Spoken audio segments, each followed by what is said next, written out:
at the very outset, we have to know what we are seeking. We are seeking the truth. But what is the truth? The truth is that we are not this body, we are not these emotions, this intellect, this ego, these conditionings, but we are the spirit, a pure spirit. This is one truth about ourselves. The second one is that we are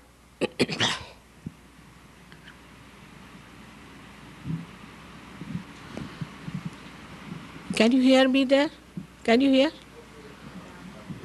Can't? All right. We are now better. Connection has to be there.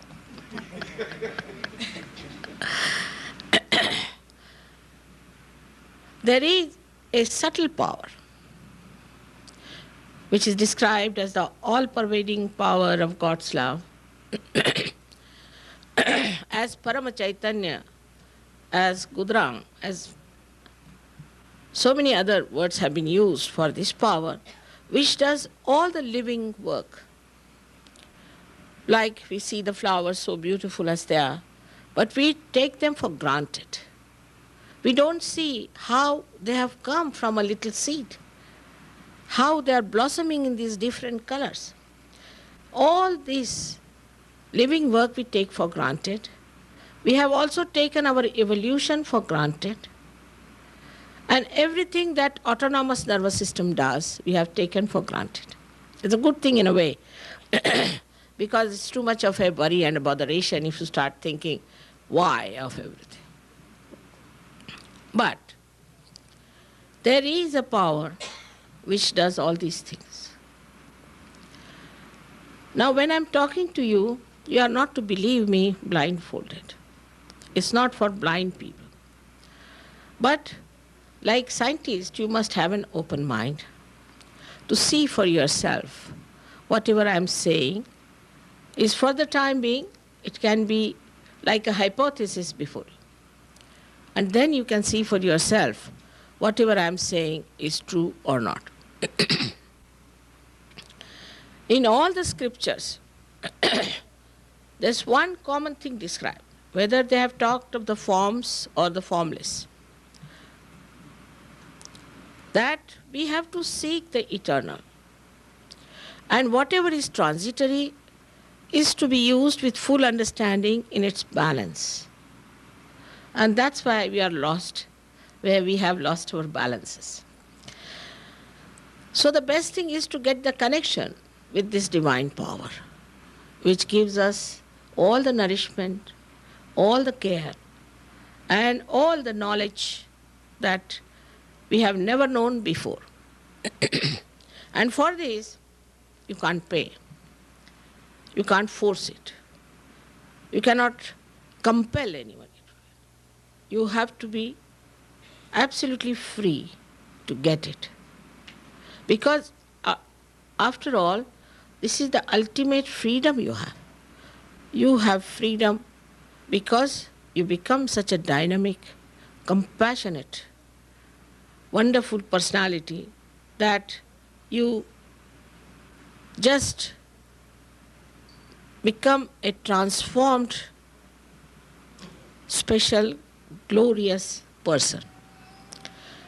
Supposing we have to take a little box of television to a village or some place where people have never seen it. Then they might say, what is this? Why have you brought this here?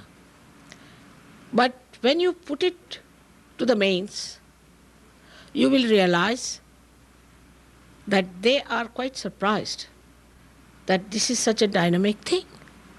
In the same way, we have no idea about ourselves. We are not aware as to what we are.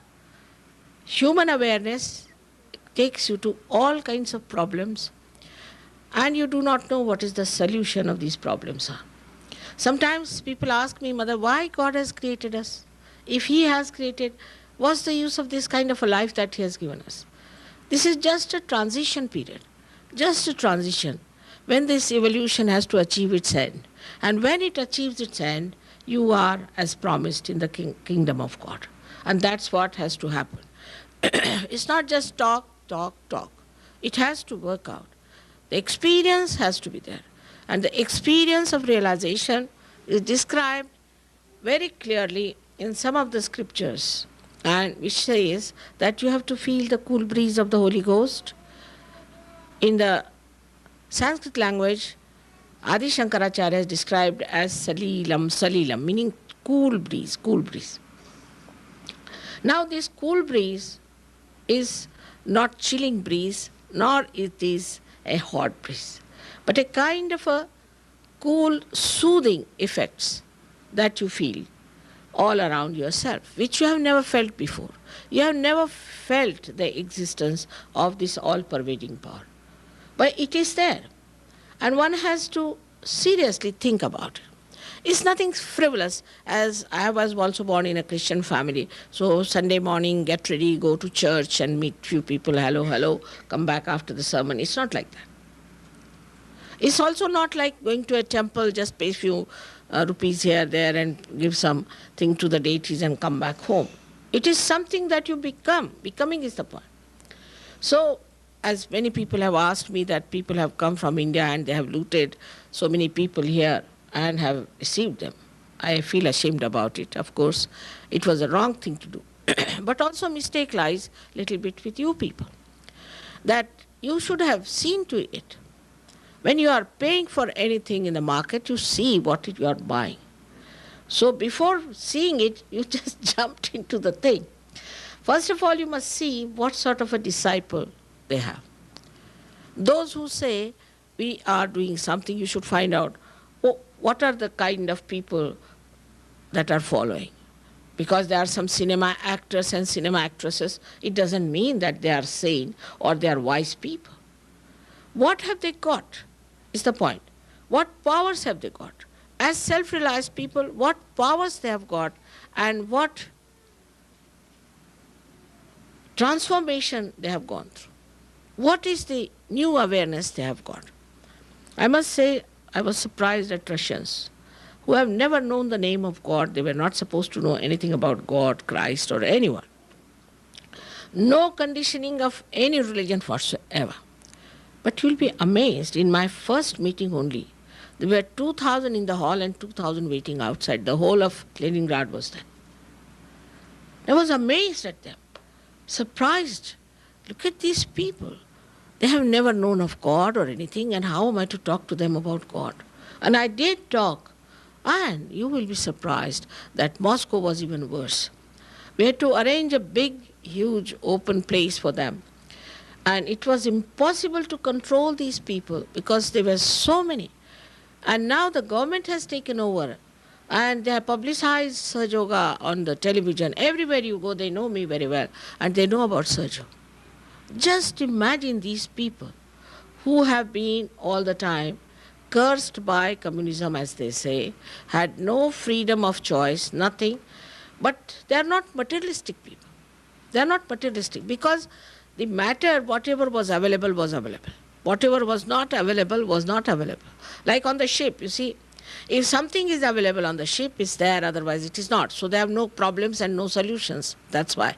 If there are no solutions, how can there be problems? So they had to deal with whatever was available. And this is the reason why they are very, very centrally placed people. While I find young Americans, I must say, are extremely simple-hearted people, extremely simple. And they cannot think how people can tell lies. I must say, Indians are quite capable of telling lies. You see, it is not that they cannot tell lies. Many people ask me, Mother, how could he tell such lies? Why not? There are experts we have in India who can tell lies because they are very intelligent people. They can tell lies the way they like. They will never know also that they are telling lies.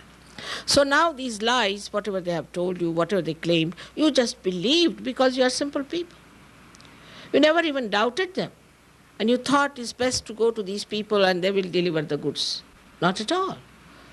As we have to judge what we are buying, in the same way we have to see how can you pay for God? How much did you pay to Christ? Christians, we are Christians, aren't we? How much did we pay for Christ? Then why should we pay to anyone for God? Now this payment business, as Gregor has told you, is really, one pays something, then he thinks that, oh, I paid for it, let's go through it. But going through the hell. And that's how the people are so much harmed. I have seen people harmed to such an extent that they have got epilepsies and things and all kinds of diseases they have got. But this power is your own within yourself. I don't have to do anything much about it, like this candle is now ready. Now, if I am an enlightened candle, I can enlighten it, that's all. Once you get enlightenment, you can enlighten another person. But you have to be serious about it. It's not just guru shopping, oh, this guru is very good, though little expensive, very good guru. Not that kind of a thing. It is something you must respect yourself, and you must respect your personality. You must have self-esteem that you are not just a human being, you are the spirit. You are the pure spirit. And you can transform the whole world. While Americans are so sensitive, so collective in a way because they feel for everyone and they try to do their level best and to try to help everyone. But where they fail is that they lack that discretion as to find out what is good and what is bad. And that is because they are extremely simple people. You tell them any high stories, they just believe it. It is, sometimes I am really surprised when they describe their gurus. I said, how did you believe in such a stupid guru? How could you believe? But mother, he told us. Like there's, I'll tell you about TM. The other day they asked me the question about TM. Now the TM, any Indian will find out that it's all stupid. But for you people it was something so great because you have to pass through 7 rooms going to the other place where the fellow is sitting on some sort of a 7th heaven and saying he's a guru and this and that, and self-certificate given to, I'm the guru. They might be just coming from jail and wearing some sort of a funny dress, come here. Most of them, I tell you, there's no credibility about them. Now, these people, when they came to me, they had epilepsy, they had all kinds of problems. I said, what is this going on? They said one of them had become bankrupt because of that. Somebody had sold his house and all that. So he said, we had to pay for our mantras. Now, what are the mantras? There are 3 mantras that they told in the beginning. Now, if I tell you, you'll be surprised. The first one was Inga. Means, in a colloquial way, Inga means the bite of a scorpion. Second was the Pinga. Means when you start getting possessed, you go round and round, that's Pinga. The third one is the Tinga. They look at the Indians. Means showing the finger like this. And for that, each one of them paid 300 pounds for this kind of a nonsense. This is not even Sanskrit, it has nothing to do, it's not mantra. In the Vedas is written that after realization you have to know the mantra, tantra and yantra. Mantra means what mantras to be said to raise the kundalini, to open your centers. Tantra means the mechanism, the mechanics, or you can say the technique. And yantra means the mechanism. But this is after realization. Even Shri Krishna said, Yoga Kshema Vahamyam, that you first get your yoga, means get united with that divine power. That is yoga, that is your right, that is spontaneous. Sahaj means spontaneous, it's a living process. And then I will look after you, not before. Even Christ has said so many times, you have to be born again. Then we certify ourselves we are born again. This is a certificate of a human being which has no meaning with the divine. You have to become something. Unless and until you become something, just you cannot live with false certificates. And that's what has happened to all our religions. All the religions have deviated from its roots. And the main thing was that you must have your realization. You must have your spirit. Once you become the spirit, then you understand the religion. Why should Christ talk of taking the birth again? Why Buddha said that you have to be a Buddha means Bodha. Bodha means you must feel it on your central nervous system. Veda also means the same thing. Why did they all say it again and again that you are to be born again? Even in Sanskrit language, a person who is a realized soul is called as a Dvijaha, means born twice. And a bird is also called as Dvijaha, meaning the one that is born again, first as an egg and then as a bird. So clearly it is given. But even then, Indians are very ritualistic, extremely ritualistic, blindfolded, they do ritualism. But still, I would say that they wouldn't yield to such stupid things like Inga Pinga Tinga. You see, because they had a tradition about these things. But these people have lynched you and have taken away such a lot of money from you, and you have not been able to think about it, that why are we paying these stupid people? What have they given us? What have they given to anyone? And this is what is to be questioned first of all. What are we asking? What are we seeking? What is the truth? It's a very simple thing within us, as Gregor has said, in the bone, which is the triangular bone called as sacrum, is placed this power, which is called as asas in Quran. In Quran, there's a surah called Yasin, meaning they said that Yoga Sajda is the name of that one, in which Muhammad Sahib has clearly described at the time of resurrection, your hands will speak. Now, if Muhammad Sahib was the last man, why did he talk of resurrection? Why did he talk of the future? Why did he say your hands will speak? And that is what happens to you. That when this Kundalini, which is in the sacrum bone, now also sacrum word comes from the word sacred. It means that the Greeks knew about it, that it's a sacred bone.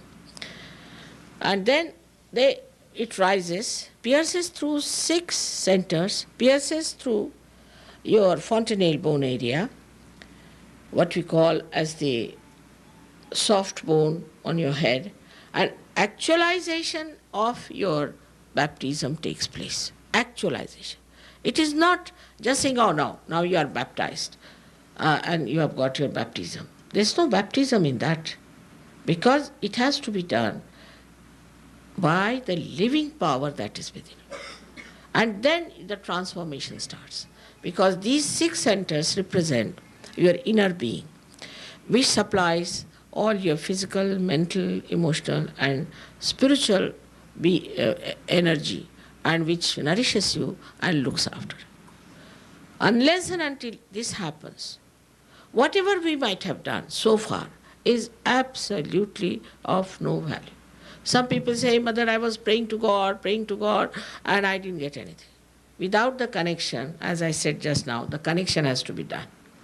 Without the connection, what are we telling God? He doesn't know anything. We are lying on one side and he's on another side. We are calling for him, and how will he know what we are talking to him? So this connection has to be established, and now the time has come. The difference between the yoga that Patanjali talked of course Patanjali didn't talk of the so-called Hatha Yoga that we practice is only physical side of it, not at all. It's an Ashtangas. There are eight parts of it. Only the first part is Yama Niyama, and that a very wee part is the exercise, and that exercise we have to do when the Kundalini starts rising. Supposing there's some physical problem and it stops, then you have to just do that particular thing. It's a very scientific thing.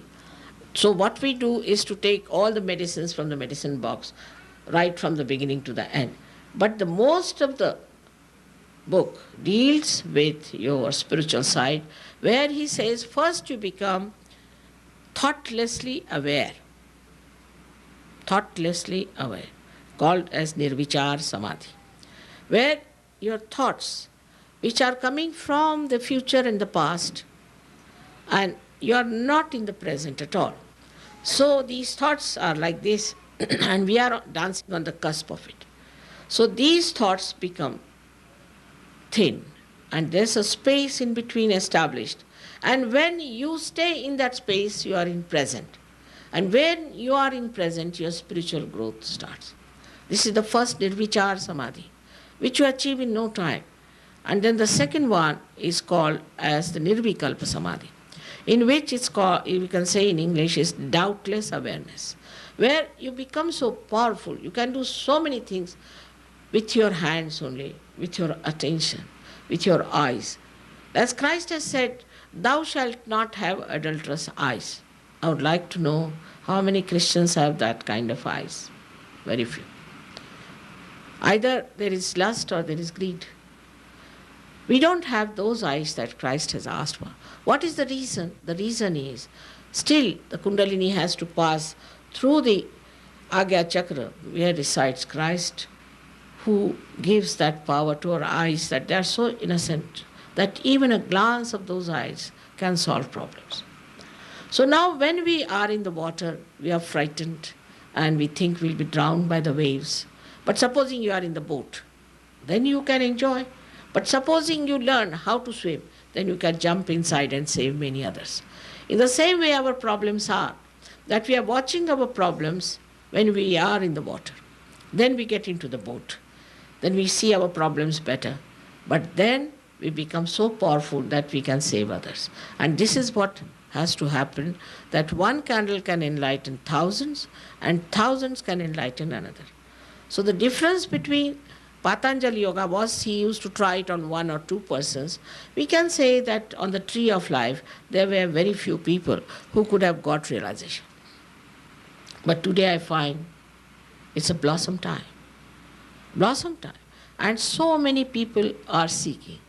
This news that people are seeking, there's a demand for spiritual life, must have reached those crooked people. And they must have come here with all preparation how to fool you. I am sure they must have studied you very well thoroughly, in what point to press and how to get all their things through. And they might have been responsible.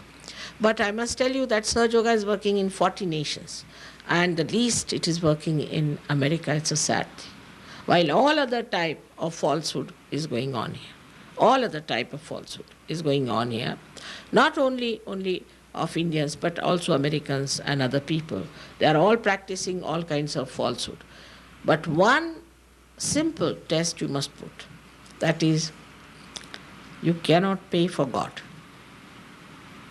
99.9% of these, all of them, will have to go back or have to disappear in the jails. You cannot pay for God. If you can put that much test, I tell you, you can solve your problems much better. Now, I am in a way, I am very much concerned about Americans. First time I came to any country, that was America. First time. And I talked to people about it. But they could not understand me. They said, we can't understand anything without money. Even the BBC in England, see, they came and told me that an Anglo-Saxon brain cannot understand anything without money. You have to pay money for everything. I said, what is this Anglo-Saxon brain? Is it made by God or somebody else? How is it that you understand that everything has to be through money? Through money it has to be paid for. And that is how, you see, I have seen the countries where we have had the experience that we have been paying and paying and paying. We cannot understand something for which you cannot pay. When we became from amoeba to human beings, logically we should move. How much did we pay? To whom did we pay? When we sow a seed in the Mother Earth, how much do we pay to the Mother Earth? The seed has a built-in quality and the Mother Earth has the built-in quality. But the understanding of it has come to us because we have seen it happening. In the same way, in Sahaja Yoga, you have to be seriously watching your own growth, and you will be amazed how transformation takes place. There are so many miracles of Sahaja Yoga that I don't want to tell you just now, because, you see, I asked them to write about miracles. It's such a pile of miracles have come out. Because after all, whatever we have not known is a miracle for us. But for that, first you have to enter into the kingdom of God. Without that, you cannot understand. And it would be something like telling you about all this light, electricity, everything, explaining to you everything about the history of electricity, how it has come, from the source it is coming, you'll have a headache. It's better, I tell you, you put on the switch first of all. So in the same way, first you have your enlightenment. And after the enlightenment, I will tell you everything about it, and it will be much easier for you to understand. Before anything, I would like you to ask me some questions, if you have any. It was very important that you should ask me questions. Because later on, when we have this session of realization, I would say that people, the mind starts saying that, oh, you should have asked this, you should have asked it. So it's better clear out your minds first of all. If you have any questions, please ask. And I'll be very happy to answer them. Because as I told you, this is for your freedom. Yeah. I've been attending a place called Science of Mind, and they teach that God is within man, and that God is Just a minute. Somebody has to come here.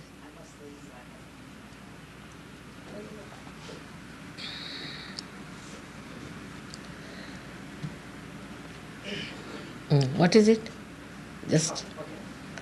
I'm under the understanding that God and man are one, that God is within each and every one of us.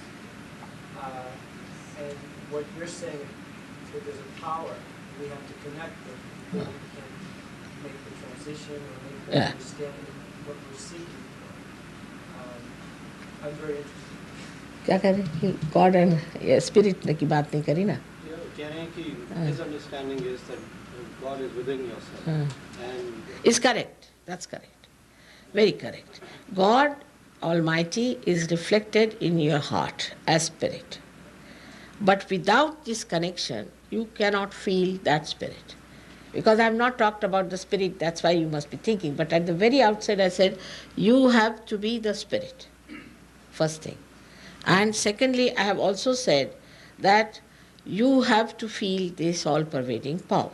So this connection, when it is established, then only you start feeling your spirit, and the spirits manifest through you. It's correct. What you said is absolutely correct. God is within you. So how do we go about experiencing this? That's what we are going to do. But if that is the point, then I'm very happy, because you're a real seeker, I must say. The question was I will just repeat the question for the whole audience. The question was, I'm very interested to know how man can be one with his God, and how we can have this experience. Shri Mataji answered. Is there any other question? Yes, the lady. I have two questions. Is this method of awakening state, self-realization, related to Kriya Yoga in any way? Is it? The question is whether this Sahaja Yoga is related to Kriya Yoga. Not at all. It's just the opposite of it.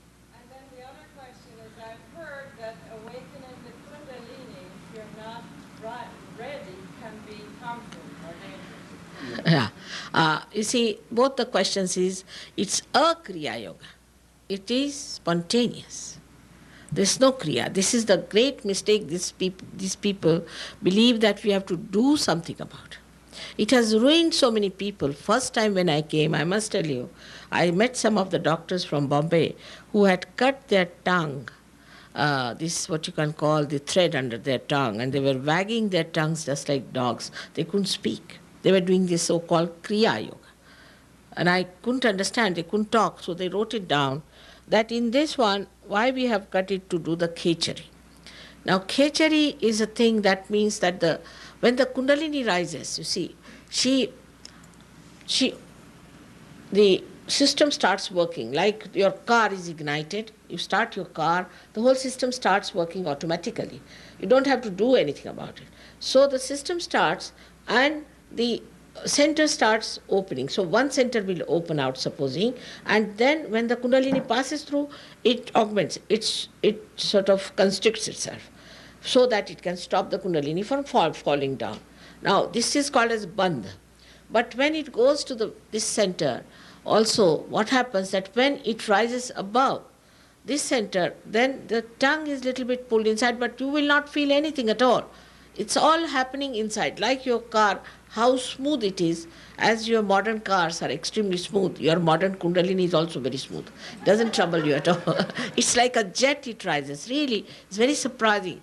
Now, so this is what happens to you when the Kundalini rises. But when you have not started the awakening, imagine if you have not started the car and you are moving the wheels or you are moving the steering, then you are going to spoil it completely. It's a spontaneous thing. It's a living process. It is not that you can do much about it. It's a living process. So this is the Kriya Yoga is against reality. The second question was, is it dangerous to awaken? Now, it's not at all dangerous. How can it be? It's your mother. It's your mother. When you were born, your mother took all the care that you are not hurt. She took all the pains upon herself. She suffered. So in the same way, the Kundalini is your mother, your individual mother. And she has recorded everything about you. Like a tape recorder, we can say she's coiled up. And she knows everything about you. And she so smoothly rises. You'll be surprised how smoothly it does. Of course, sometimes you do get little heat because there's heat in the body and this thing opens out, so the heat comes out, doesn't matter. But it's nothing dangerous at all. But those people talk of danger have no authority to do it. Supposing somebody wants you to put your hands in the plugs and you say that electricity is dangerous, means this fellow doesn't know anything, he's a rustic fellow, has never seen electricity. They have no authority. That's why they are talking like this and deviating people from getting their realization. But it is a very modern thing. You'll be surprised. This is only last 50 years people have been talking like that. Some Germans went to India. They must have met some horrible people there and they have written all these things. Then others started writing, others started doing this. But in the olden books you read about this one, Markandeya, they say he lived in the year 14,000 years back. Then there were so many, like we can say Shankaracharya was there, Gyanadeva was there, Nanaka was there, Kabira. Nobody said so. So only this is a modern idea to frighten people that they shouldn't get their realization. It's just a modern idea.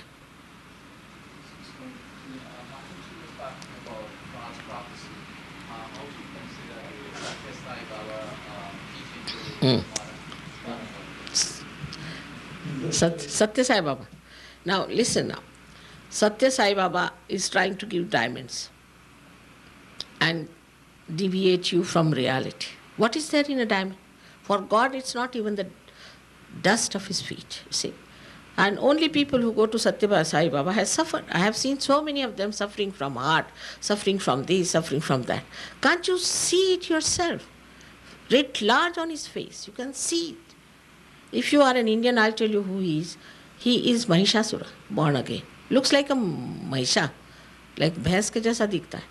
How can you believe? And Indians, they think they'll get diamonds. Nobody gets diamonds. Only the politicians who can give him money. You see, he gives diamonds to people who are very rich people. And his disciples are so crooked, so corrupt. How can it be? If you have any guru, how can you be corrupt? What you are asking for? You are asking for your self-realization. That's what you are asking. Keep on to this theme. We want our self-realization. We want to have a higher awareness. And what is the higher awareness? Is collective consciousness, which is described by you. Collective consciousness is the consciousness by which you can feel others on your fingertips and you can feel yourself within. This is what you have to expect. Even the Islam said the same thing. But you see, Islam people are not paying attention to it, nor the Christians are paying attention to it, nor Hindus are paying attention. Imagine, a person like Satya Sai Baba should become worshipable. I can't understand which saint or which great incarnation has done such things. Nobody. My question, I enjoyed so much your preliminary introduction and history about Paul. My question is on her answer to tithing for your spiritual growth, since churches and people do need income to support themselves. How does she feel about tithing? About Tithing, 10% of your income to your spiritual growth. How does she feel about? The question relates to my introduction, and She says, we say that we do not ask for money, and she... It's correct. You see, that's very correct question you asked me, that how do I travel? Because most of the time my husband pays. But now these people are feeling ashamed of themselves that he should pay for your salvation. So they pay to the airfare, not to me. All right? To the, what you call, the travel agents, not to me. For this hall, they have collected little money and they're paying for it. But you would not like me to pay for your food, for your chairs, for everything? That's not expected. See, if I have to travel, they should pay. It's in all self-esteem and in self-respect. But I did it for years together. First, when I came to America, I came on my own. My husband paid for everything. Luckily, he has money, so and he thinks that this is a good work, so he pays for quite a lot of things. But that's a different thing. That's very different. That's very little that they have to pay. That's different, and all our accounts are known. I don't know what they do, how they collect money, where they spend it. I don't see it. I'm very bad at accounts. I just don't understand. But what I'm saying that sometimes if they want to pay for my travel is correct, because I think they must have self-respect. My husband shouldn't pay for my travel, for this hall, for their food, for everything. Is it proper? It's not proper. So if you go to one extreme that you pay thousands of pounds to somebody because he gives you a funny mantra, and here people ask me why, who pays for the hall? I mean, they must pay. Don't you think so? In self-respect, you all must pay. Yes. There was a question, if there is any relationship between Kundalini and sexuality. Not at all. Not at all. Zero. See now, here I'll show you. It's a very good question because I must clear this out. You see the Kundalini. Kundalini is above the 7th chakra. And the 7th chakra is the one that looks after all our excretion. What you call in the medical terminology, the pelvic plexus, which looks after the sex also. Now, this is below the Kundalini. It's not above the Kundalini. It pierces through only 6 centers. The 7th center is the center of innocence. And that's why this center is placed there, because the innocence is like a lotus above the pond of excretion. And this center just stops its all excretory function at the time when the Kundalini rises. And a person becomes innocent. That's why Christ has said that you have to be like small children to enter into the kingdom of God. You see, and this is a very wrong idea taken from Freud. And I think Freud is the one who has ruined you people completely. Absolutely. He's responsible for AIDS, he's responsible for all kinds of nonsensical people have done. And even in Austria, when I said he was absolutely a half-baked fellow, they all clapped with happiness. Am I correct? But let me finish this question a little bit, madam, and I'll tell you, because that doesn't mean that you should become ascetics or you should not marry. You have to marry, you have to have good families, you have to lead a very sane married life. And that's what it is. Saj Yoga has got beautiful families with beautiful children, and I'm happy. I was told that since I've been here, people have taken to family life and understanding the beauty of family life. I'm very happy about it. Yes, now, madam. Am I correct that what you're saying is that man and God are one, but we are disconnected, like short-circuited? And what you are trying to do is to teach us how to reconnect. And it doesn't take money or foolish things to learn this. Exactly. It takes a clear mind, an open mind, and good logic. Yeah, that's it. That's it. That's what. That's what. She's understood me very well. I must say, that's it. That's it. Just what you need, an open mind. And another thing you need a little bit, because I think we save time to waste it. So we have to save time a little bit to pay attention to our ascent. Little bit, not much. Little bit time we must give, and we must develop ourselves. First, just the sprouting of the seed takes place. Then we have to fix it up properly. And that takes hardly a month. And you can become, all of you can become great gurus. He's a big guru, but look at his dress and all that. You can't believe.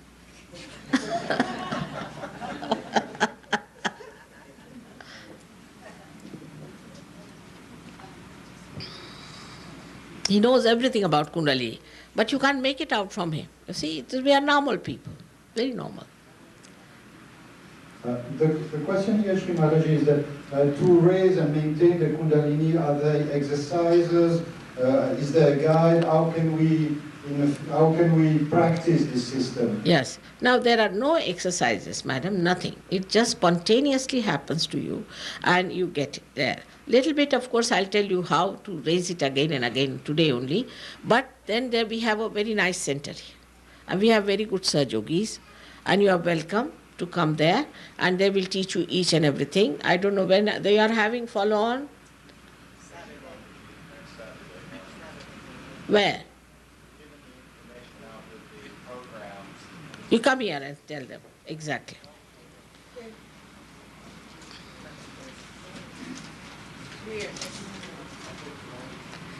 We have that, is it? Good, good. But you all must take collective interest into it. This is for your progeny. This is for your benevolence. You see, it cures people. I will tell you about that, what good things it does. Now tell them the thing. Yeah. Tomorrow evening at 7 p.m. we'll have a second program at the Holiday Inn on State Road 7, just north of Commercial. At the table in back we have a map with instructions on how to get there. Shri Mataji will be there from 7 to 9, very punctually. Actually, I had, there was only one program. I said, no, one program doesn't work out in America. We must have two. And so I've cancelled my going. And I'll be there for you all. And I'll tell you all about it, all the details that I will tell you tomorrow. Plus, I would say that you inform your friends and your relations and those people who want to benefit. Now you'll be amazed that your Kundalini awakening itself cures you. I should say that it has cured AIDS also in Australia. Here, I don't want to put my hand to anything curing because the doctors will be at me. But you see, the Kundalini itself, it's your own power cures you. I don't cure. You cure by your own powers.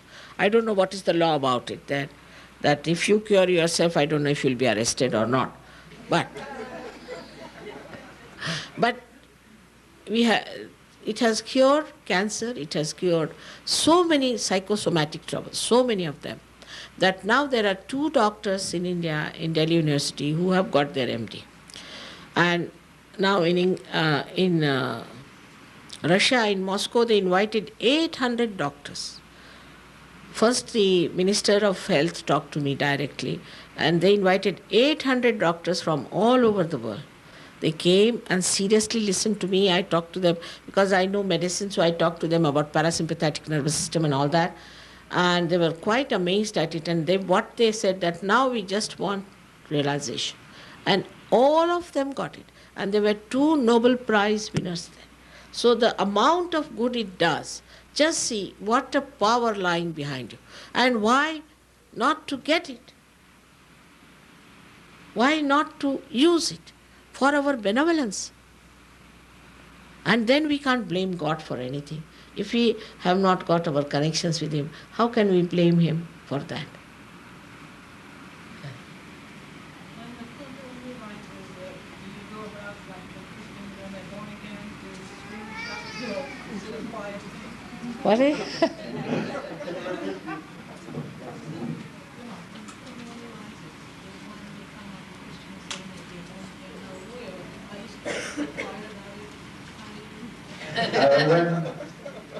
The question really is about the nature of self-realization. She said when the Kundalini rise, one is born again, as the Christians say. So is one supposed to say Hallelujah, or should we be quiet about it? This is the question. What happens with the Christians?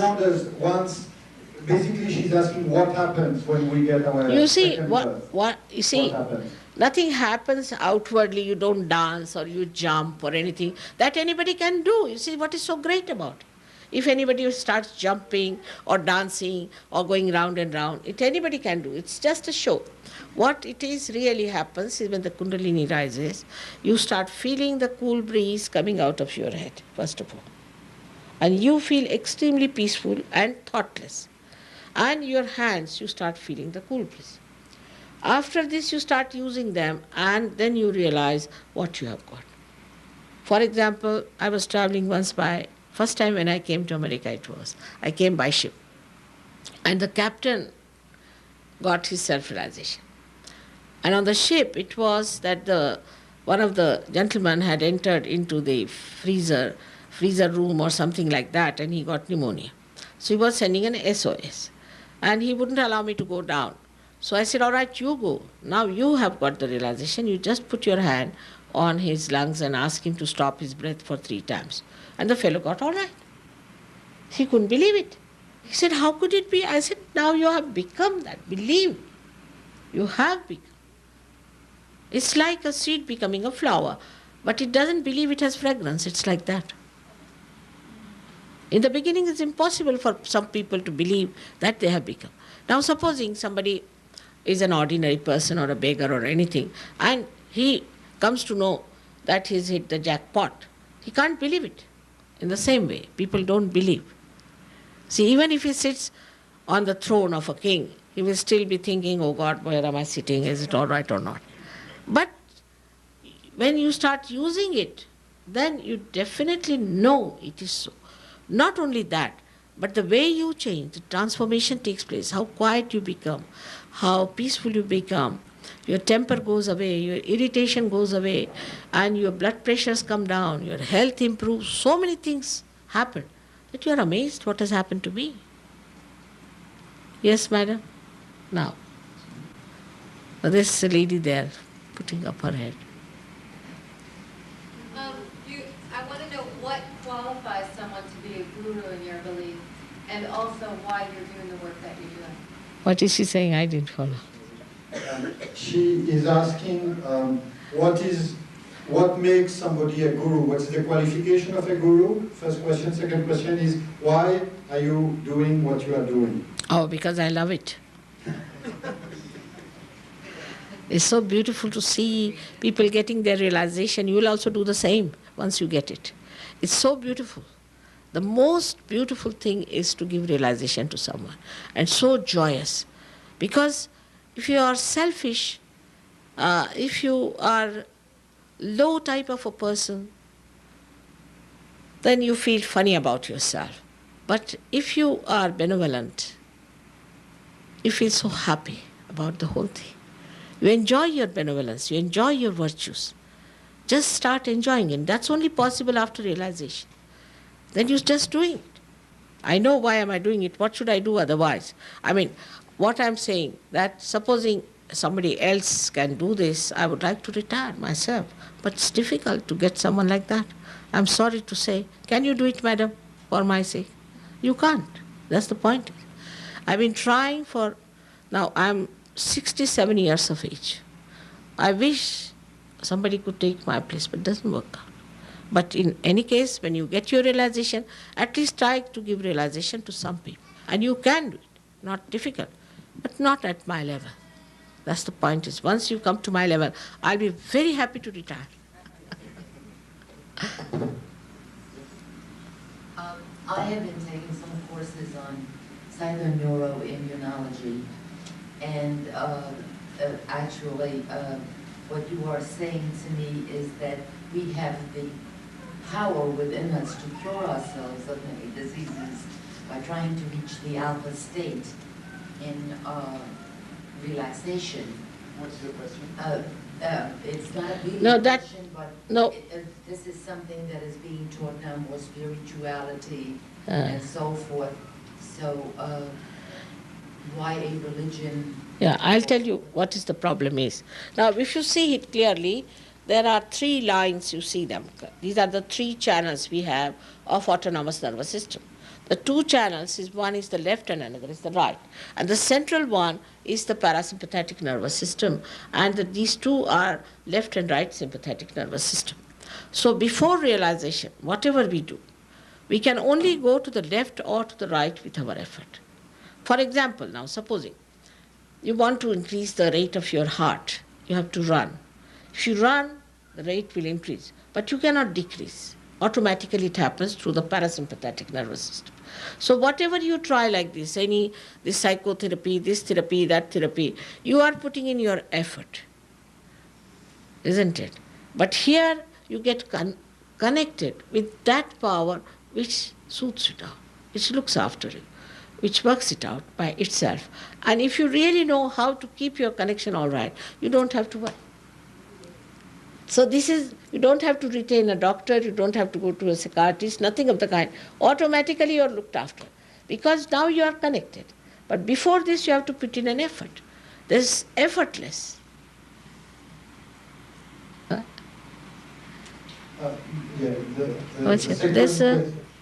Somebody was there? There was a second question, what is the qualification of a guru? What should a guru be? See, it was asked to Guru Nanaka, and he said, Sahib mili hai so hi Sataguru. Meaning the one who makes you meet the divine is the only one who is the Sadguru, who is the Guru. Otherwise, all the rest are useless.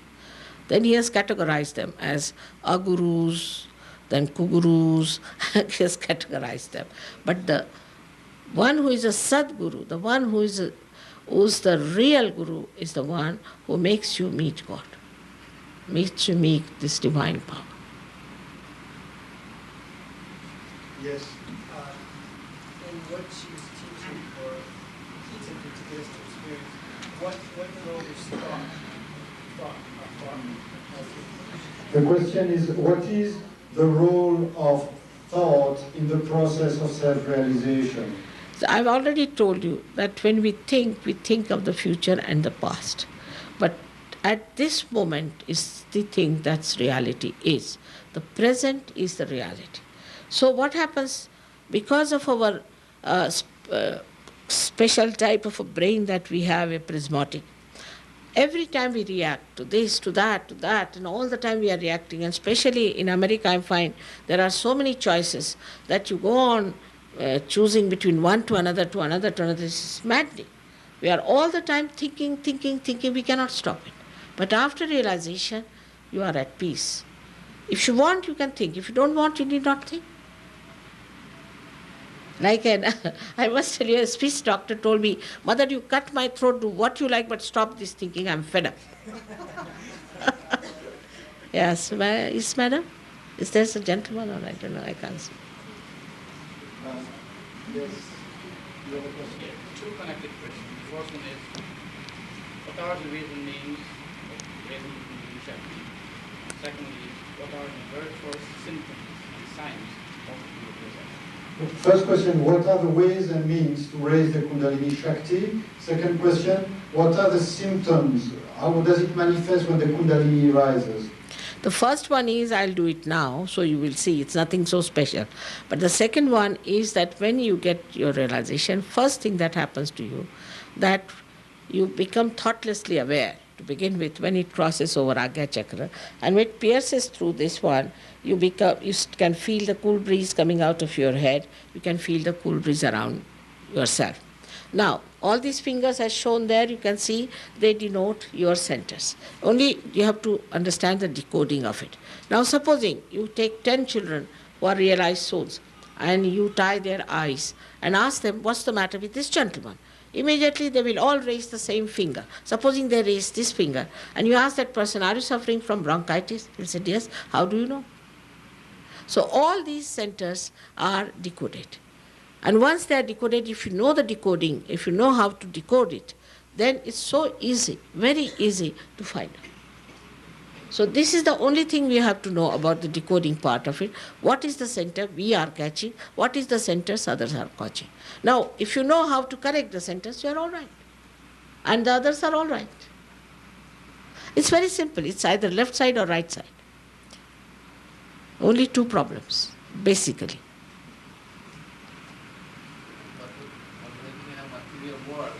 Surrounded by so many different things, it's very hard to control that.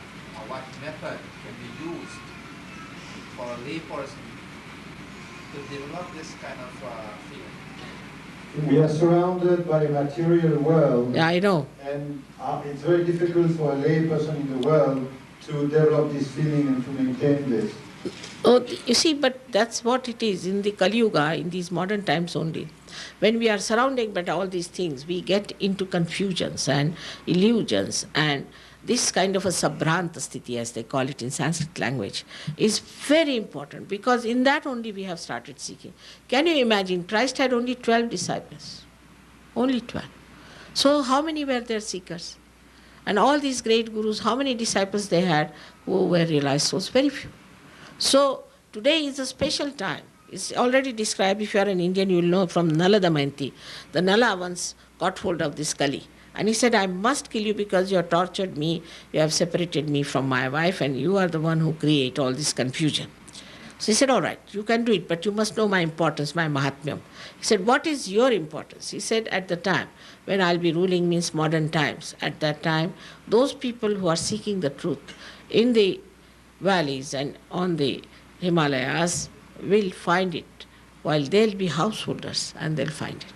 It's already described. In Indian, if you have read, also the Nadi Granth is described that this was going to happen. Everything in details has been described.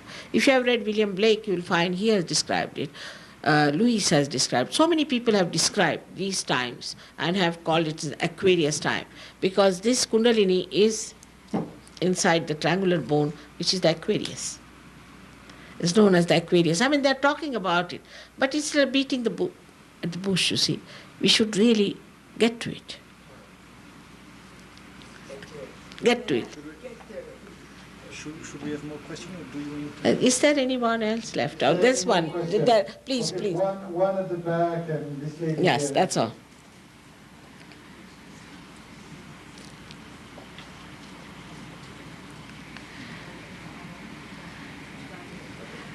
Sahaja Yoga, is it your own philosophy? Is it a own synthesis that you are making? Did it exist before you? It's an ancient thing. It's described in all the scriptures. It's not today's. Sahaja Yoga is not today's thing. Only the difference between the old Sahaja Yoga and this Sahaja Yoga is this, that I've worked out a method by which our mass realization can be. First thing. Secondly, without cleansing you, without making you work it out, I thought of raising the Kundalini somehow. Once the Kundalini breaks through, you get a light, and in that light you start seeing yourself. Then you correct yourself. I don't have to tell you. Like supposing now you are holding on to a snake, right? And it's all darkness. If I tell you it's a snake, you may say, no, it's not a snake. It's not a snake at all. It's a rope. What's the use of arguing? The more I'll argue, the more you'll hold on to it till it bites you. So the best thing is to put little light there so you see. So this is the difference. Only we can say that somehow or other, now the Kundalini just rises and gives you a power by which you become your own guru, your own master, and you correct yourself. Overnight, I've seen people have given up drugs. Overnight. Thousands. Overnight, people have given alcoholism. Overnight, people have been cured. Overnight. So, it's something tremendous. And this tremendous power must be harnessed. Must be used, which is there lying within you. No amount of answering questions it is going to do.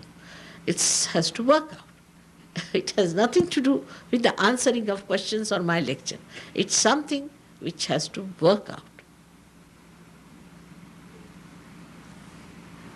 All right, all the questions are over, or is there something lingering? Fine. There was one question from a gentleman about, do we have to change our lifestyle with Sahaja Yoga? But I believe you have already started. No, not the lifestyle. You see, when you do what is needed for you, what is good for you. Nobody has to change dresses or anything. It's nothing outside. But supposing, you see, if I tell somebody now, don't wear such tight dresses, nobody would listen. Because they will wear varicose veins, and this all had happened. Now they are wearing very, very loose ones. Now in England, there's a fashion came up when people were having holey pants with the holes. Imagine it's such a cold country to have holes in it. I mean, it's stupidity, isn't it? But nobody will listen. And also these people came with punks and this and that. And if you talk to them, they'll say, what's wrong? So best thing is to raise their kundalini. Then they themselves understand what's wrong with it.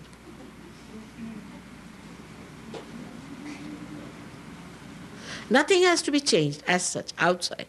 But you yourself take to things which are sensible, which are wise, which are good for you. You yourself take to it.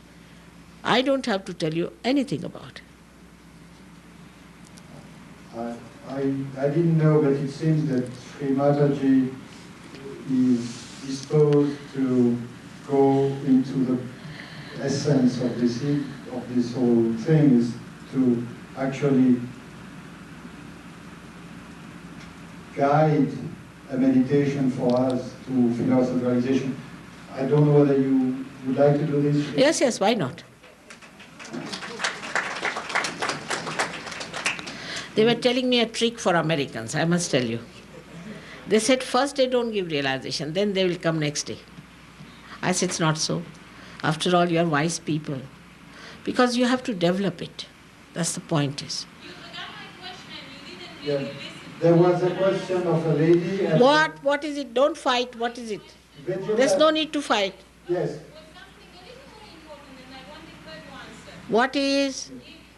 What about vegetarianism? And if you believe that by eating meat, war can ever be at peace, and by slaughter cows, we can ever achieve high spiritual realization. All right, to become vegetarian. All right, so it's all right for you to become vegetarian and receive that. All right? Any ism is against Sahaja Yoga. Any ism is against. Ism is a mental idea. It is not the truth. It's not reality. You have to face the reality as it is. With your mental projections, you do not conform to something. First of all, find out what is right and what is wrong through your spirit. In the light of the spirit, you find out. And then you decide. It is no use beforehand to decide this is the thing and that is the thing. You see, this kind of nonsensical ideas, people had so many. To such an extent that in India we have Jainism, in which they do not even kill the bugs or the mosquitoes or anything, and they don't want to go in the WCs, but they go on to some hills. And the mayor of Bombay came to ask me what should we do about it. Because they say that in our religion we cannot even kill these things which are being excreted out. So now we have to save them. Imagine, we have to save human beings. Are we going to give realization to chickens or what? You have to be sensible enough, first of all, to ask for your spiritual ascent and then decide. Don't decide beforehand. It's like the snake story I told you just now.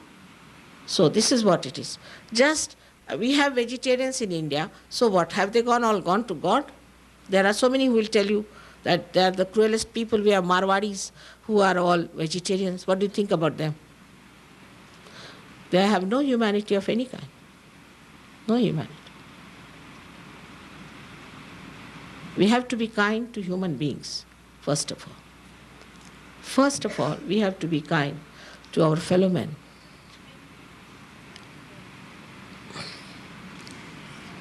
She is a vegetarian, and how much she shouts, can you imagine? For a vegetarian, she's shouting so much. What's the use of being vegetarian? You have to be a mild person at least when you are shouting. There will be an opportunity to ask questions to Shri Mataji perhaps tomorrow evening, and I'm sorry for the lady, I forgot about it. No, it's all right. It's all right. You see, it's nice because then you see for yourself certain aspects which you have not dealt with. Because, you see, certain ideas we have got within ourselves. Everything we have got about reality, about God, about vegetarianism or this or that and every sort of a thing. Some people think if you leave your houses and you become ascetic. Some people think if you wear a kind of a dress and all that. But first of all, I say, you get your realization. You have the light. And then decide for yourself. It's your decision, your understanding, your growth. You have to open your eyes to it. Unless you have opened your eyes, how can you accept any theory? Then every theory, everybody thinks, you see, if you have to ask the Jews about the Christians, they'll tell you they are the worst of all. The Jews are the only chosen ones. If you ask the Christians, they'll think they are the only chosen ones. If you ask the Muslims, they are the only chosen ones. But I feel all of them are going towards hell.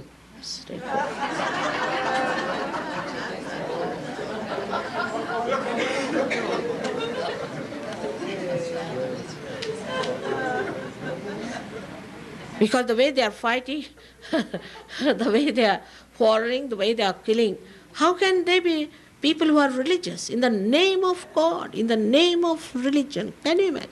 That's no religion at all which fights.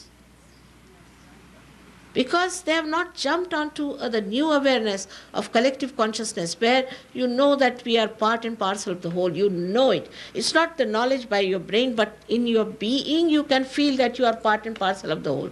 Unless and until that happens, you'll go on fighting on something, thinking yourself to be the best. And here they are all moving towards what? The complete exodus that side. And also, I don't know if there is so much space in hell for them or not. They might have to hang in the limbo. Yes. You just mentioned about hell. Is there a hell and a heaven? Of course there is, I must say. Yeah, of course. But forget about it. Just I'm talking about the heavens, so forget about the hell part. All right. Somebody asked a question. Do you believe in reincarnation? Because when you mention the fact that some people in India will not kill a bug because they believe it's the reincarnation of Okay, the point here. What is the question to Shri Mataji is, do you believe in reincarnation? I? Yes. You see, actually, to be very frank, I've become very clever. You see, Christ said that he was the Son of God, and I tell you he was. But you crucified him. So I'm very clever. I'll not talk about myself. First you have your self-realization, because I don't want to get crucified by any chance. So you all first get your realization and understand me. That is the best way.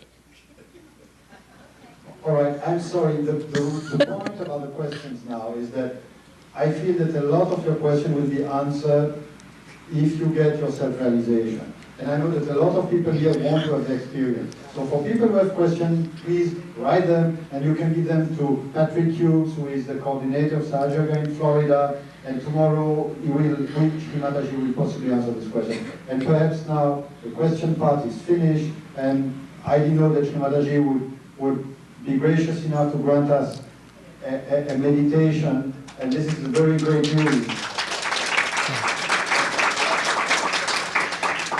Of course, for this question, I have to say just this much, that if I'm doing this, I must be something, isn't it? Otherwise, how can I do it? So there must be something about it, but it is better you find out yourself.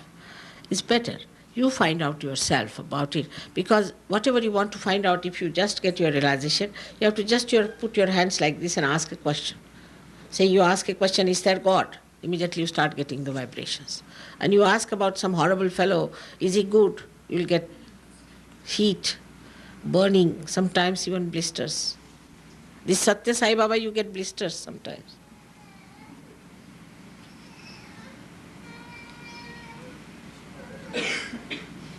They don't talk against each other. All of them are, see, as Christ has said, the house of Satan will not speak against itself. It's like that. All right.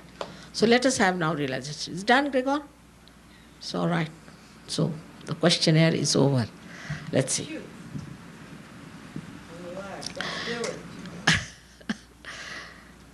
I'm very happy you people are so anxious to get your realization, and that you will definitely work it out further. We have to remember that there are two conditions for realization. The first condition is that you have to know that you are a human being and you are not gods. And if you have done any mistakes, there's no need to be guilty about it. So you don't have to be guilty at all for anything whatsoever. Because if you feel guilty, this center catches here. It's a very bad thing. It catches here by this center. You get diseases like angina. Also, you might get a disease like spondylitis. So many diseases you get. So please, for your sake, you have to say that I am not guilty at all. Believe me, you are not guilty. It's your only mental conception. You'll find out that you are not guilty. Very soon you'll find out you are not guilty for whatever you have done. After all, this divine power is the ocean of forgiveness. And what little mistakes you commit, it can dissolve it. So please, first of all, this is a very big condition, that I am not guilty at all. You see, the English language is such that every minute you go on saying sorry, sorry, sorry. And that's how you build up your guilt. There's nothing to be guilty about. This is a very crucial thing, that you should all say, I am not guilty at all within yourself. That's one condition. I assure you, you are not. So you have to believe me there. The second point is that you have to forgive everyone in general, not remembering everyone in particular, I must forgive that, I must forgive that. In general, you have to forgive everyone. Now you might say that it's difficult to forgive. I might say, so many people say so. But whether you forgive or you don't forgive, logically what do? You don't do anything. On the contrary, you play into the hands of wrong people who want to torture you, who want to trouble you, who have been anxious to make you miserable. They are very happy while you are suffering here by not forgiving. So why play into their hands? So please forgive everyone. You have to forgive everyone. This is very important also, because if you don't forgive, then the center, which is in the optic chiasma, is a very constricted one, doesn't open. And it's a very difficult thing for me to raise your kundalini. So please forgive everyone. At the very outset, I've told you these are the two conditions we have. First of all, we must know we are human beings and we are going to enter into the kingdom of God. We should be very pleasantly placed towards ourselves. And we should know. We should have our self-esteem. We have to have it. This is your right to have it. This is what Sahaja Yoga is, the right to enter into the kingdom of God. You all have it and you must have it. So have all self-confidence within you that you all are going to get it. There should be no deference. There should be no problem about it. I have done this, I have done that. Even I have told you that there were drug addicts, alcoholics, people. All of them got realization overnight. So you have done no mistakes, nothing of the kind, and just know that you have to be the spirit, which you are. That's the truth about it. So these are the two conditions you have to fulfill. And secondly, we will have to take out our shoes, because this Mother Earth helps us. She takes a lot of our problems upon herself. So we'll have to take out our shoes. You can have your socks if you have.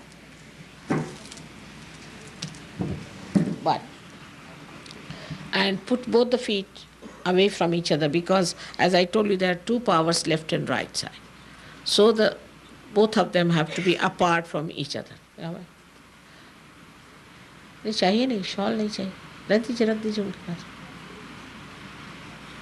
ऐसी कोई ठंडा नहीं, आओ यहाँ. अच्छा, now he will show you, आप ऊपर आ जाओ. He will show you, because of course there's nothing to be done, but we have to nourish our centers. Very simple things these are, which you can use later on. I told you that you can use this later on also. And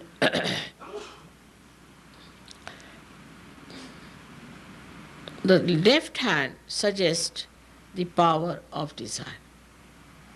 And the Kundalini is the power of pure desire. The pure desire, whether you know or not, is that to be one with the divine power, to be the spirit, is our pure desire. But our desire power is represented on the left hand side, and our power of action is represented on our right hand, which I will explain to you tomorrow in all details. But today, just if you listen to me, put your left hand on your lap, just like this. Just like this. Sit very comfortably. But you need not, should not be too much bending or pushing back, but ordinarily as we sit straight, you should sit down like that. Put your left hand towards me and the right hand on your heart. Because with the right hand, we'll be working only on the left hand side, and the left hand will be all the time on our lap, suggesting that you want your self-realization. Now, this right hand is on the heart because in the heart resides the spirit. So first, the most important thing is that we have to nourish our spirit. So the second thing is we put our hand on the left hand side of our stomach, of our abdomen, on the left hand side in the upper portion, and press it hard. Now this is the center of our mastery. What we call that all the gurus, all the great prophets have made this one for us. We have to enlighten this center, which we call is the center of our mastery. तुमको coat उतार लो तो दिखाई देगा, इनको नहीं दिखाई देगा.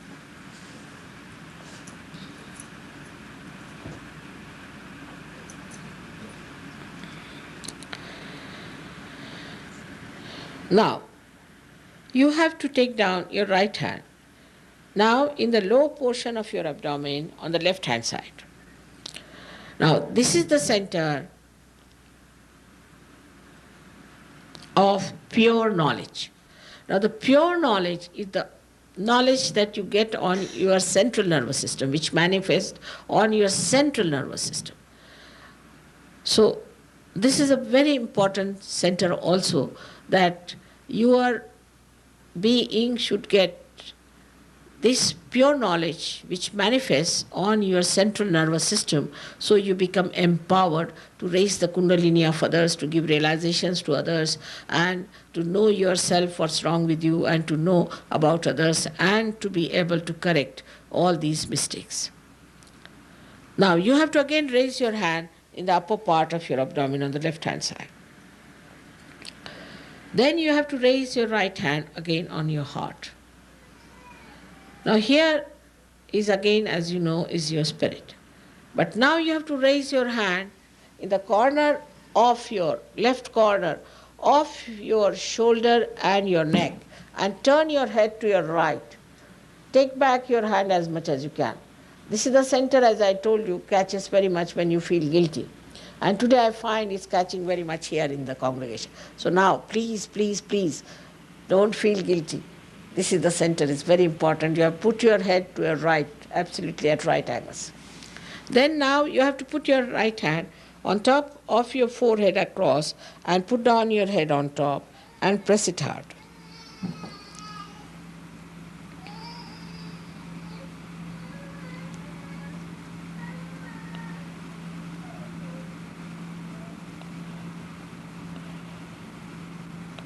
This is the center for forgiving others. Now you take back this right hand on the back side of your head and push back your head as much as possible.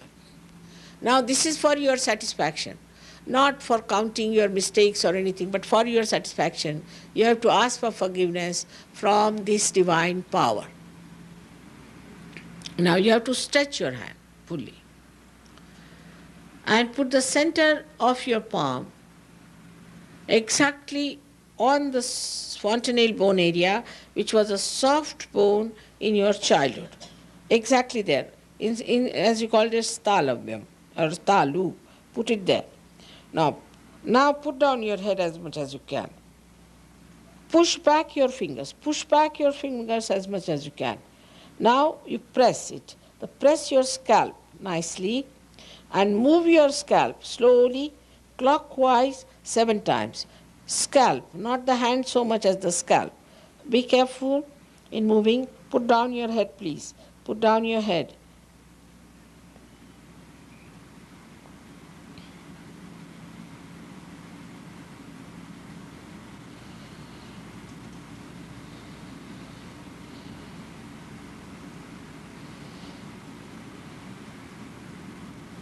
Now, that's all we have to do.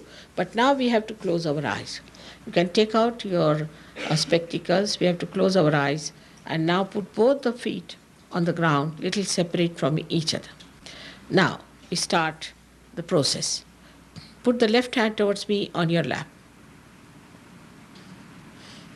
Please close your eyes. Don't open your eyes till I tell you. Please don't open your eyes till I tell you. Now raise your right hand on the heart.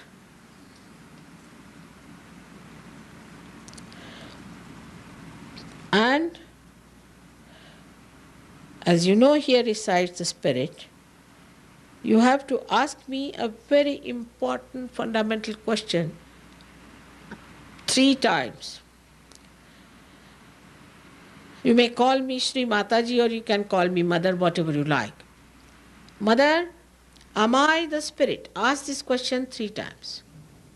In your heart, not loudly. Ask all the questions in your heart. Mother, am I the spirit?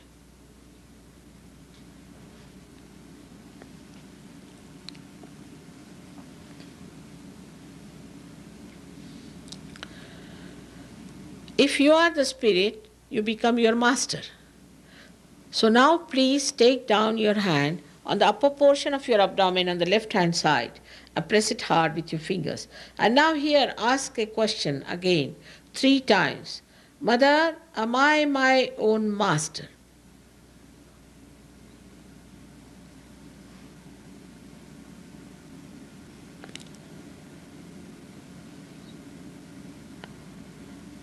Now, take down your right hand in the lower portion of your abdomen, on the left hand side.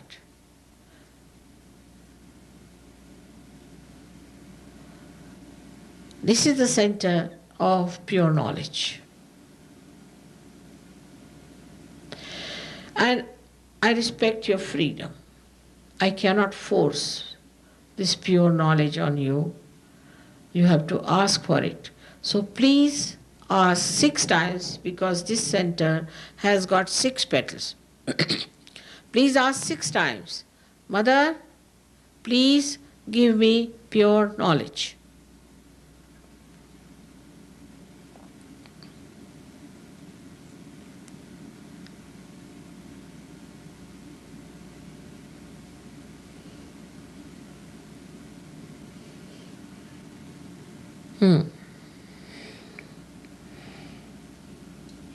As soon as you start asking for pure knowledge, the Kundalini starts moving upward.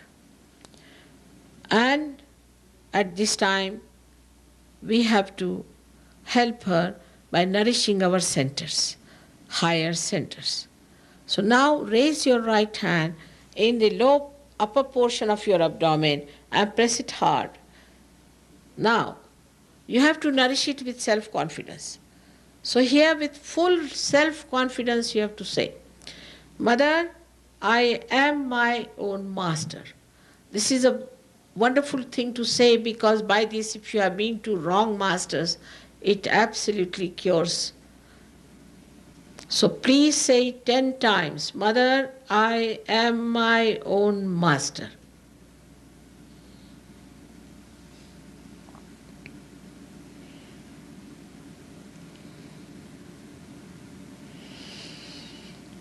The divine power is the power of all the knowledge and all the source of all the intelligence and of joy.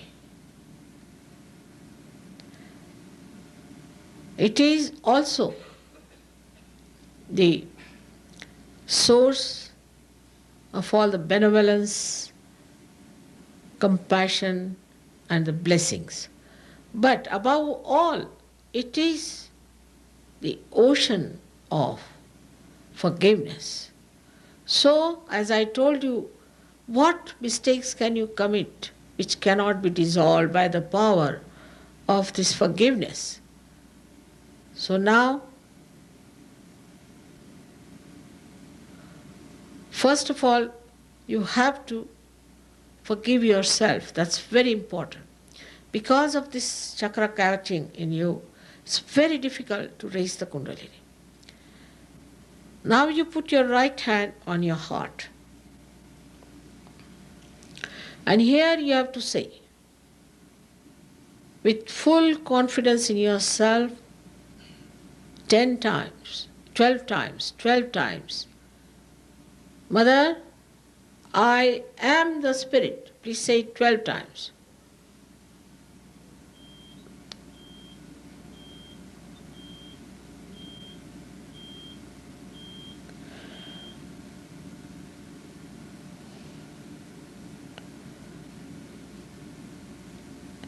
Again and again I have to say that please don't feel guilty.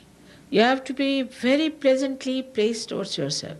Because you don't know yourself, because of ignorance, you feel guilty. Please remember that if you feel guilty, it is a sin against yourself. Please forgive yourself. There's nothing to be guilty about. Now raise your right hand in the corner of your neck and your head and turn your head to your right. Now here with full confidence you have to say 16 times, Mother, I am not guilty at all. Please say it 16 times. Mother, I am not guilty at all.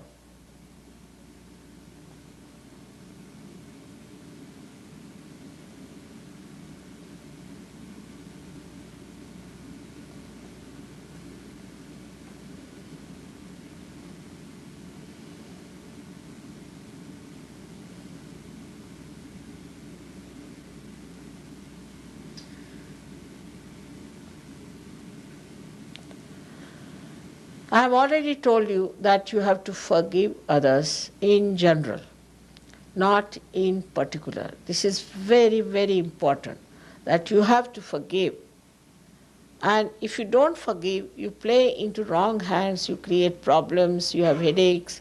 Not only that, but the Kundalini doesn't move. So please forgive everyone. Now put your hand on top of your forehead across and bend your head as much as possible. And now here you have to say with full confidence, Mother, I forgive everyone. Now don't think about the people whom you have to forgive. Mother, I forgive everyone. Not how many times, but from your heart you have to say. Please say it from your heart. Mother, I forgive everyone. It's very important. Unless and until you say it from your heart, it won't work out. Now, take back your hand on the back side of your head and push back your head as far as possible. Now here, again, without feeling guilty, without condemning yourself, without thinking what mistakes you have committed, for your own satisfaction, you have to say from your heart, not how many times. O divine power, please forgive me if I have said or done something knowingly or unknowingly. O divine power, please forgive me if I have done anything knowingly or unknowingly that was wrong. Please forgive me.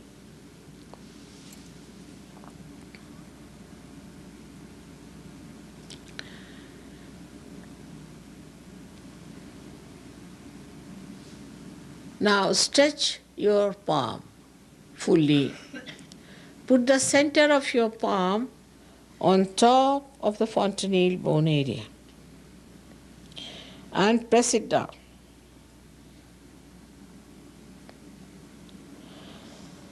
Press down. Bend your head properly. Push back your fingers. Unless until you push back your fingers, you cannot press it. Here again, I cannot cross over your freedom. You have to ask for self-realization in your own freedom and your own glory. So please say 7 times, Mother, please give me self-realization. And move your hand with the fingers pushed back with a big pressure on your scalp. Move your scalp 7 times, saying, Mother, please give me my self-realization. Bend your head, please. bend your head, then you can do it better. This is a very important thing that you have to ask for it.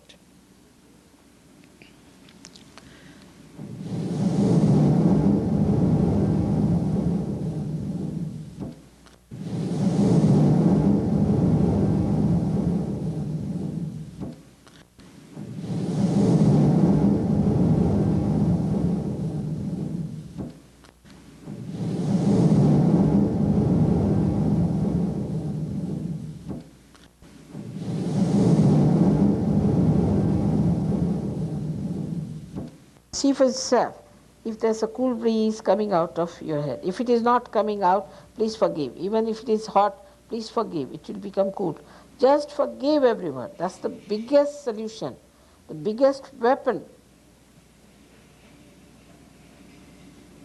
Now, don't put it very close. You have to keep it little, bend your head, then you can do it better. Please bend your head and see for yourself. See? Just see for yourself. Bend your head and keep away from your head, not just on top, then you cannot feel it. Now, now please raise your both the hands towards the sky and push back your head and ask a question. Mother, is this the cool breeze of the Holy Ghost? Mother, is this the all-pervading power of God? Mother, is this the Parama Chaitanya? Ask any one of these questions 3 times in your heart.